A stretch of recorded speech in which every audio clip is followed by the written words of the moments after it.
Hello everyone, welcome to Prashant sir online classes. आज का ये वीडियो आपके लिए बहुत ही इंपॉर्टेंट वीडियो होगा। आज हम क्लास 11 का चैप्टर हमारा है मोशन इन स्ट्रेट लाइन। चाहे आप किसी भी बोर्ड से हो, चाहे को सीबीएसई हो या कोई भी अदर बोर्ड से हो, तो आप सबके लिए ये वीडियो बहुत ही यूजफुल होगा, हेल्पफुल होगा, इंपॉर्टेंट होगा। आज के इस छोटे से वीडियो में हम अधिक से अधिक कंटेंट को सीखेंगे, उसको जानेंगे।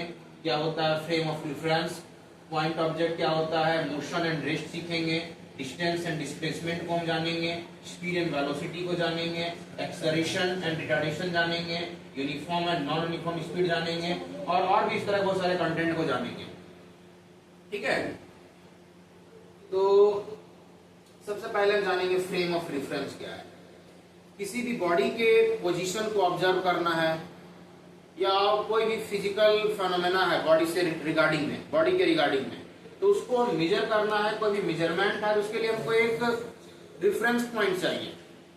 ऑब्जर्वर जहां पे खड़ा है, किसी चीज को ऑब्जर्व कर रहा है, तो वो ऑब्जर्वर एक फ्रेम ऑफ रेफरेंस है, वो एक रेफरेंस पॉइंट होता है।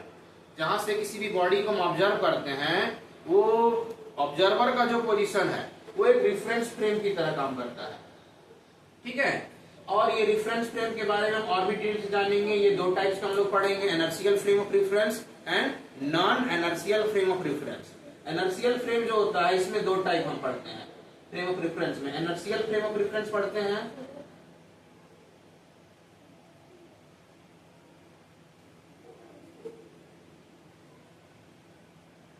और दूसरा हमारा है non inertial frame of reference.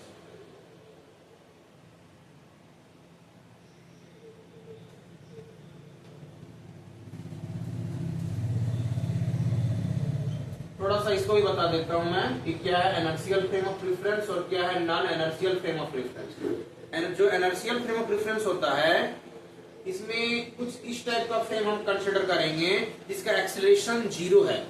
और एक्सेलरेशन 0 तभी होगा जब या तो वो फ्रेम रेस्ट पर है या वो फ्रेम अगर मूव भी कर रहा है तो एक यूनिफॉर्म वेलोसिटी से मूव कर रहा है। ठीक है, क्योंकि उसका अगर वेलोसिटी 0 है तो फिर उसका एक्सेलरेशन 0 आएगा, या अगर उसका वेलोसिटी यूनिफॉर्म है तो भी उसका एक्सेलरेशन 0 आएगा। इनर्शियल फ्रेम का मतलब नहीं कि कोई ऑब्जर्वर सिर्फ रेस्ट में ही है, या तो वो रेस्ट में भी हो सकता है या मोशन में भी हो सकता है, बट ये है कि उसका एक्सेलरेशन 0 होना चाहिए। इनर्शियल फ्रेम ऑफ रेफरेंस का एक्सेलरेशन 0 होता है। और जो non inertial frame of reference होता है, उसमें ऑब्जर्वर का एक्सेलरेशन 0 नहीं होता है। ऑब्जर्वर का एक्सेलरेशन 0 नहीं होता, ए नॉट इक्वल टू 0। और ये हमारा इनर्शियल फ्रेम ऑफ रेफरेंस जो होता है वो न्यूटन्स के फर्स्ट लॉ को ये अच्छे तरह से होल्ड करता है, इसको फॉलो करता है। बट ये हमारा नॉन इनर्शियल फ्रेम जो होता है वो न्यूटन्स के फर्स्ट लॉ को फॉलो नहीं करता है। ठीक है, नेक्स्ट पॉइंट हमारा टॉपिक है पॉइंट ऑब्जेक्ट। पॉइंट ऑब्जेक्ट का मतलब नहीं कि कोई छोटा ऑब्जेक्ट की बात हो रही है। यहाँ हम एलिफेंट को, हाथी को भी हम पॉइंट ऑब्जेक्ट मानेंगे, एरोप्लेन को भी हम पॉइंट ऑब्जेक्ट मानेंगे, बड़े से हम गुड्स ट्रेन को भी हम पॉइंट ऑब्जेक्ट मानेंगे। पॉइंट ऑब्जेक्ट मतलब कि डस्ट पार्टिकल की बात हो रही है। पॉइंट ऑब्जेक्ट हम कब बोलेंगे? साइंस के लैंग्वेज में हम किसी भी ऑब्जेक्ट को पॉइंट ऑब्जेक्ट बोलते हैं जब वो ऑब्जेक्ट के द्वारा ट्रेवल किया गया डिस्टेंस, तय की गई दूरी जो है, उस बॉडी के कॉन्फ़िगरेशन डायमेंशन के कंपैरिजन में मच ग्रेटर देन है।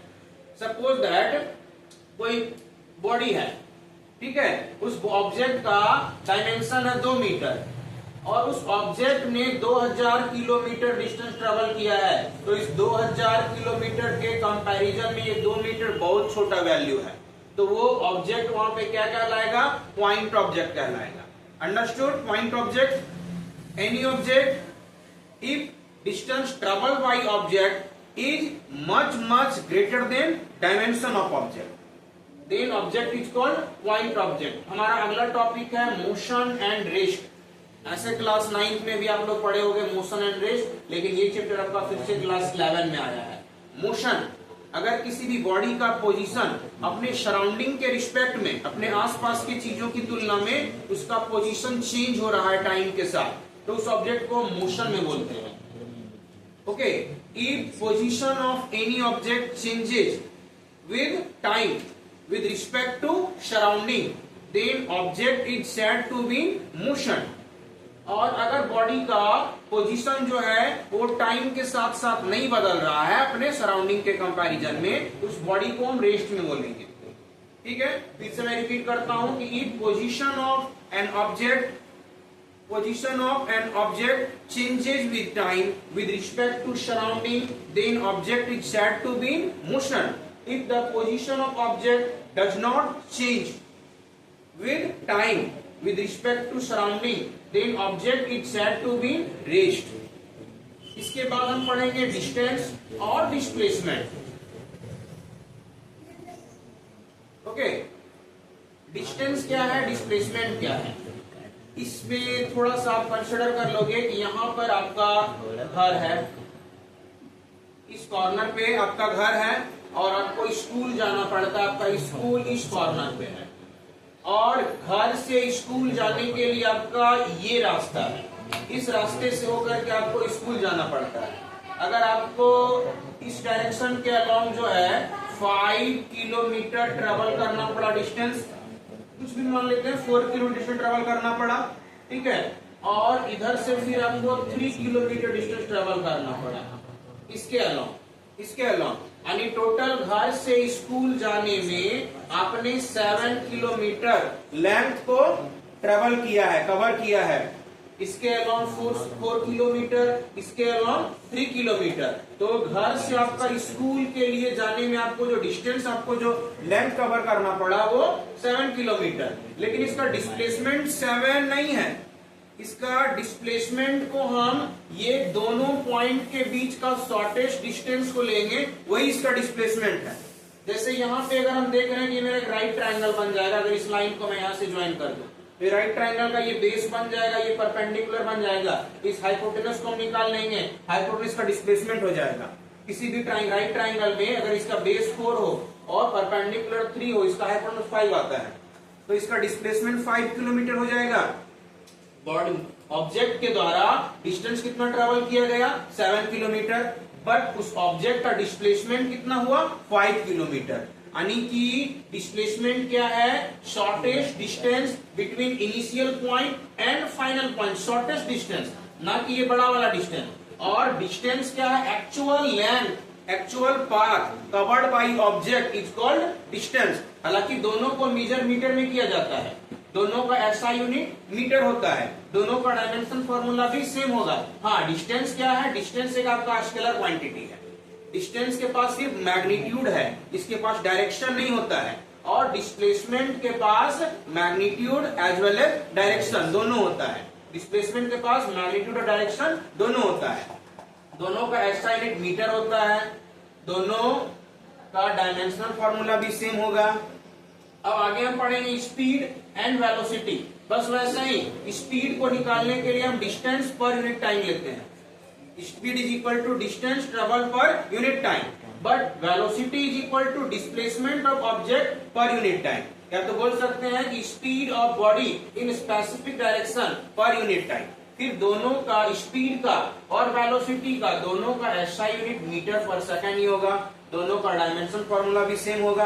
हाँ, स्पीड क्या है, स्केलर क्वांटिटी है, स्पीड से सिर्फ इसके मैग्नीट्यूड को ये बताता है, बट वेलोसिटी के पास डायरेक्शन भी होता है, वेलोसिटी के पास मैग्नीट्यूड होता ही है और डायरेक्शन भी होता है। इसके बाद हमारा अगला टॉपिक है एक्सेलरेशन एंड रिटार्डेशन। एक्सेलरेशन क्या होता है, रिटार्डेशन क्या होता है, आप लोग सुने होंगे ना, गाड़ी में लोग एक्सीलरेटर लेते हैं, गाड़ी का स्पीड हम बढ़ाते हैं, गाड़ी के वेलोसिटी को चेंज करने वाला।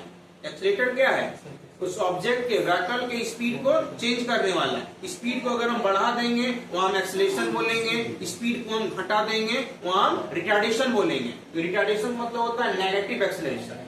तो इसको क्लास 9th में आप लोग पढ़ चुके हो, फिर ये क्लास 9th 11 में फिर से आपका ये टॉपिक आया एक्सेलरेशन। एक्सेलरेशन हम लोग बोलते हैं rate of change of velocity. Rate of change of velocity is called acceleration. और वही एक्सेलरेशन जब नेगेटिव आता है तो उसको रिटार्डेशन बोलते हैं। Rate of change of velocity इसको रिप्रेजेंट ए से करते हैं, तो change in velocity by time लेंगे। चेंज इन वेलोसिटी, अगर बाद वाला वेलोसिटी हमारा भी है, कोई ऑब्जेक्ट है, कोई गाड़ी है, पहले वो इनिशियल स्पीड यू से चल रहा है, कुछ टाइम के बाद उसका स्पीड चेंज होके भी हो जाता है, तो स्पीड में कितना का चेंजिंग आया उसको हम डिफरेंस करके निकालेंगे। Final speed minus initial speed, और वो चेंज होने में कितना टाइम लगा उस टाइम से डिवाइड करेंगे तो रेट ऑफ चेंज वेलोसिटी हो जाएगा। तो ये हमारा एक्सेलरेशन कहलाता है। अब इसका यूनिट हम कैसे लिखेंगे, ये वेलोसिटी माइनस वेलोसिटी है, यानी वेलोसिटी का यूनिट डिवाइडेड बाई टाइम का यूनिट। तो वेलोसिटी का यूनिट मीटर पर सेकंड होता है, डिवाइड बाई सेकंड करेंगे तो एक्सेलरेशन का यूनिट हो जाएगा मीटर पर सेकंड स्क्वायर। यही यूनिट रिटार्डेशन का भी होता है। ठीक है, अब अगला टॉपिक हमारा uniform and non uniform speed. अब देखिए ये टॉपिक आपके लिए कितना इंपॉर्टेंट हो सकता है। अगर हमको यहाँ से रांची जाना है, हम जान रहे हैं कि रांची जाने के क्रम में हम अपने गाड़ी का स्पीड कभी एक जैसा नहीं रख सकते हैं। कभी हमको ट्रैफिक मिलेगा, बहुत ज्यादा रोड में भीड़ भाड़ मिलेगा तो स्पीड मेरा कम हो जाएगा, खाली रास्ता हमको मिलेगा तो हम ज्यादा स्पीड से चलेंगे। ठीक है, तो इसमें हम देखते हैं कि हमको कैसा स्पीड से हमको रांची जाना पड़ रहा है। हम देखेंगे वहां पे कि भीड़ भाड़ वाले जगह में मेरा स्पीड कुछ अलग था। ठीक है, खाली रास्ते में मेरा स्पीड कुछ अच्छा था, ज्यादा स्पीड था, तो उस टाइप का स्पीड को हम नॉन यूनिफॉर्म स्पीड बोलेंगे। लेकिन अगर हर समय हम हर एक इंस्टेंट ऑफ टाइम में एक जैसा स्पीड से अगर हम चल रहे हैं तो उसको यूनिफॉर्म स्पीड बोलते हैं। इसको हम लिखेंगे कैसे, if a body cover equal distances in equal interval of time. अगर हर एक सेकेंड हम 5 किलोमीटर चल रहे हैं या हर एक सेकेंड हम 5 मीटर का डिस्टेंस चल रहे हैं, फिर अगला सेकेंड फिर 5 मीटर मैंने चला, यानी हम छोटे से टाइम इंटरवल में भी अगर हम देखें, माइक्रो सेकंड के लिए भी अगर हम देखेंगे, मिली सेकंड के लिए देखेंगे, हमको वही रेशियो मिलना चाहिए। Okay, in if a body cover equal distances in equal interval of time, okay, then motion of body is called uniform speed, or we can say that body is moving with uniform speed. If body takes unequal distances, cover unequal distances in equal interval of time, then we can say that body is moving with non-uniform speed. ठीक है, इसी तरह से हमको एक नया topic हमको मिल जाता है। जब हम नॉन यूनिफॉर्म स्पीड पढ़ेंगे तो हमको एक टॉपिक मिलेगा एवरेज स्पीड का। एक टॉपिक मिलेगा हमको एवरेज स्पीड, क्योंकि एवरेज स्पीड हमको क्यों जरूरत पड़ा, हमने मान के चला जाए गोमिया से हमने रांची तक का डिस्टेंस ट्रेवल किया, टोटल डिस्टेंस हमने ट्रेवल किया 100 किलोमीटर। हालांकि हाँ, एक जैसा स्पीड से हम नहीं चले थे। ठीक है, गोमिया से हम तेनू घाट तक मेरा कुछ और स्पीड था, तेनू घाट से पेटरवार तक का स्पीड मेरा और कुछ था, पेटरवार से गोला तक का स्पीड मेरा और कुछ था। ठीक है, गोला से रांची तक का स्पीड मेरा और कुछ था, बट टोटल डिस्टेंस तो मैंने 100 किलोमीटर ट्रेवल किया है ना, और टोटल टाइम पूरा गोमिया से रांची जाने में हमने 2 घंटे का समय लिया है। तो वहां हम एवरेज स्पीड की जब बात करेंगे तो एवरेज स्पीड हमारा हो जाएगा total distance travel. Average speed is equal to हो जाएगा हमारा total distance travel by total time taken. Okay, तो टोटल डिस्टेंस हमने कितना ट्रेवल किया 100 किलोमीटर, और टोटल टाइम हमने कितना लिया 2 आवर। तो इसका 100/2 किलोमीटर पर आवर, यानी कि मैंने 50 किलोमीटर पर आवर के एवरेज स्पीड से डिस्टेंस को ट्रेवल किया है। गाड़ी में आप लोग देखे होंगे ना, स्पीडोमीटर लगा होता है जो गाड़ी के स्पीड को मेजर करता है, एक ओडोमीटर भी लगा होता है जो गाड़ी ने कितना डिस्टेंस ट्रेवल किया उसको मेजर करता है। तो स्पीडोमीटर हमारा एवरेज स्पीड नहीं बताता है, स्पीडोमीटर गाड़ी का इंस्टेंटेनियस स्पीड बताता है कि हर एक इंस्टेंट में गाड़ी का स्पीड हमको कुछ अलग अलग मिलेगा, तो वो इंस्टेंटेनियस स्पीड बताता है। इंस्टेंटेनियस स्पीड क्या होता है कि speed of body, speed of vehicle at every instant of time. बहुत छोटे से अंतराल में, छोटे से समय अंतराल में बॉडी ने कितना डिस्टेंस ट्रेवल किया वो स्पीड हम निकालेंगे, उसको हम इंस्टेंटेनियस स्पीड बोलेंगे। तो ये आपका हो जाएगा इंस्टेंटेनियस स्पीड। बाकी सारा टर्म वेलोसिटी के टर्म में भी पढ़ेंगे, uniform velocity, non uniform velocity, average velocity, instantaneous velocity. ठीक है, आज की वीडियो में बस इतना ही रहने देते हैं। नेक्स्ट वीडियो में फिर हम नेक्स्ट कंटेंट को कवर करेंगे। Thank you. अगर वीडियो आपको अच्छा लगे तो लाइक और कमेंट जरूर देंगे। फिर मिलेंगे नेक्स्ट वीडियो में।